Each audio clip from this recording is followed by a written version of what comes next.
going to talk about studying abroad. Yes, we are. Yes. Have you ever considered studying abroad? I definitely have. I've before I started doing this English thesis studies, I actually studied commercial economics, and one of the routes I could take in that study was Spanish, so I could learn Spanish. But to do that, I had to actually go to a Spanish-speaking country. Okay. I considered doing that, but I thought, well, that's not what I really want to focus on. I want to focus on the economic side, the marketing side of it. So I decided not to do it, but I definitely have thoughts about it because I think it would be really cool to do it for your experience and just the way of living there and in another country. It's another culture. How about you? I have never, not before this course, no. And now I do think about it because, well, you have to pick a place, of course. But before this course, I never even thought about it. So no. Okay. Yeah. Okay. That's interesting because Yeah. when we signed up for this, I didn't know that we had to go to a different country. But actually, now that we have to do it, I'm really excited for it. Well, I did know because they did tell me about it. But Yeah, on the open day. And yeah, stuff they like did. That, So I was kind of excited, but also scared actually. Yeah. On your own to a country. Yeah, that's you true. don't know. Because I've been to France for 2 summers to go work there on a campsite. Yeah. And the first time I went there, I was just so scared. Like, what if I don't like the people? So or I don't you like have the work? experiences. I do. It's not in studying, but in working. I was there and I didn't have to pay for anything. Everything was being arranged for me, so yeah. that was alright. But it was kind of scary the thought of going there and having to stay there without knowing anybody, basically. So that was pretty scary. But basically. it's good that you went because now you have to go on your own as well. Yeah. You already did that. I mean, I'm not scared that I won't be able to help myself around. So that's not the big deal here. Yeah. When would you like to go? Because of course, at this time we have to go after summer. Yeah. But if you could choose yourself, would you? Ooh, that's a good question actually, because I'm going to Britain, but well, there's never even good weather there. So, but I would like to go in the summer because people are free and I mean fun. it's actually you can have more fun just. Going in the winter is you can do stuff in the winter, but I like to do stuff outdoors. So Yeah, but you already made your decision that you're going to the UK. yeah, I am going to the UK. I don't know where in the UK, but Okay. I'm going to find out. But the British accent is just. You went to the Stay Abroad Fair. Yeah. And any interesting things you? Well, heard? London was very interesting, but it's way too expensive for me because I don't have any money. Because well, I thought Belfast was cool in Northern Ireland. Yeah. There's some good stories about that, and what I do not want is living in a small village, because then you are so limited in your abilities to do stuff. Yeah, public transport. Yeah, also. public transport.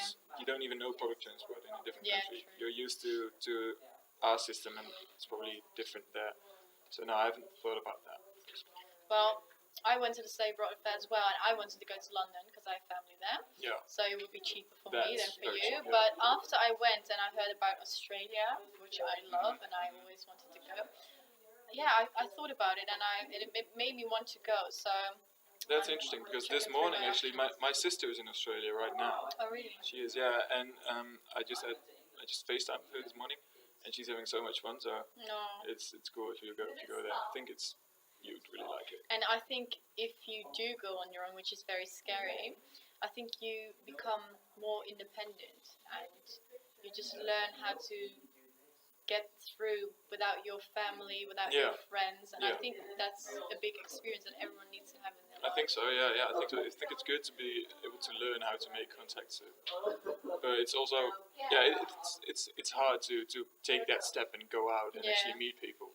You wouldn't do it, but for school you have to do it. Yeah, so sure. Yeah. School makes that step for you, and you're gonna make new friends over there. So you won't be definitely alone, but you have to make that step. Yeah, as long as you find something to fit in, you will fit in. Yeah. People will accept you. Just be yourself, and so coming together probably.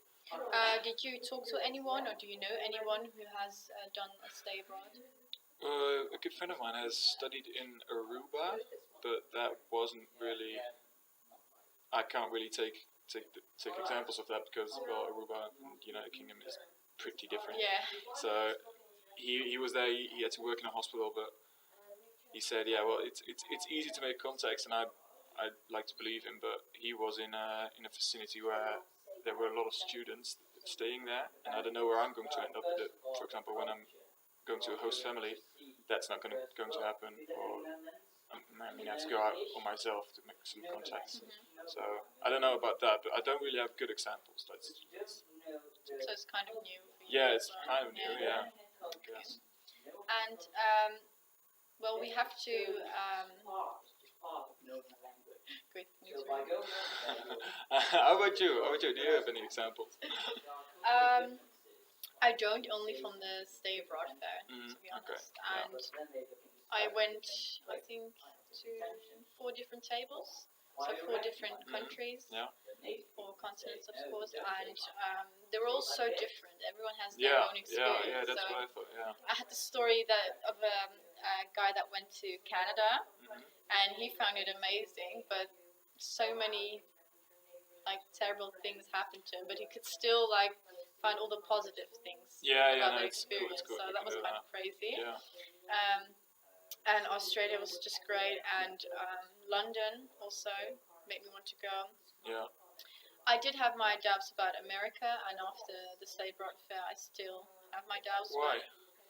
Well, I think everyone wants to go to America once in their life, and I do want to go, but if I have to choose, I would rather choose between the UK and Australia and just go to America once in my life. Yeah, but not for my stay abroad, just for a holiday. Yeah, I've been to New York.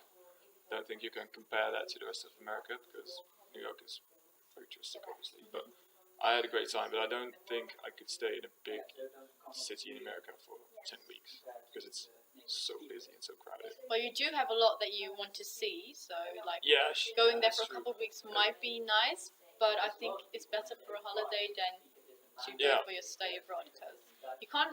I think you can enjoy the city, but not as much as No, I don't holiday. think so.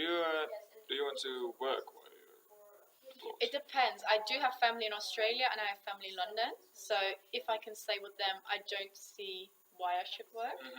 But of course, it is good to earn your money and spend it on, like if you have free time, spend it on fun things to do. Don't you think you'll get bored if you don't have anything to do? Yeah, I thought about that. I thought maybe I do 10 get weeks is a bored. long time. You have to do a lot of things for school, obviously, but I mean. Well, I have 2 aunts who live there, and they're both teachers at a primary school. So I thought maybe I can like spend my time over there, so I won't get bored. Yeah, that should be a good thing to do. Yeah. No, because I haven't got the money, so I just need to work. But I mean, working there is also a good experience to like getting to know the language better and the culture. And I think it would be really good to start working there. So you speak English all day. Yeah, of course. Your language skills. Yeah, it's a major improvement.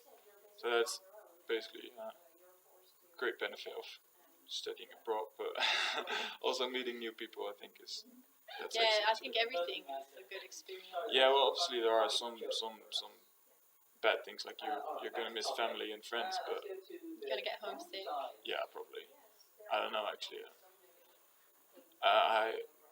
The good friend of mine that went to Aruba, his girlfriend, she came by in our holiday for a week or something, and he was there for 3 months. So I guess that would help. I mean, but when you're in Australia, family isn't really gonna go. How many weeks do you want to go? Well, that depends on what I am going to do there. I mean, if I'm going there for an internship or something, I think half a year would be great, but 3 months should be better because you have time to adapt. You obviously have time to get used to the situation, but then you can work for like a couple of months and then you're done. Because if you have to stay there half a year, I think it's a very long time. Yeah, we have to go for 2 months, and I think that's a good time. Yeah, that's good. I think that's good. Yeah, no, 2 months. It's not too long. Well, you're going to start miss family and friends. That's for sure. But I don't think it's too long, and you will get used to the Yeah, country. no, it's definitely. But to then the again, when you're in the people. United Kingdom, family can come over quite easily. So I guess we can say that stay abroad has many Yeah, it has many benefits. benefits.